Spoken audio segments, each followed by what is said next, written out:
แต่เย็นๆมาเฮ้ยมาให้เนี่ยคนหนังนี่กระใจบดีนะอย่างจะได้เราผู้ฟังเนาะ โอ้ยแม่น้องน่าจะบอกได้เป็นที่ชงที่เจอครูยงครูใหญ่เยอะเฮ้ยสวยที่ทำใหญ่ๆวันนั้นนะน่าจะบอกได้ผลละเห็นกองขี้ไก่ท่านก็อนาคตน่าจะมาอยู่บ้านนี่แหละมาเลี้ยงกงเลี้ยงไก่นี่ มันเป็นจะได้อย่างเรา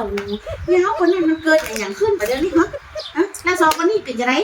โอ้ยแล้วในเส้นยาแดงผ่าแปดเฮ้ยเกือบตกละ โอ้โทอนาคตวาดไว้ปะนั่น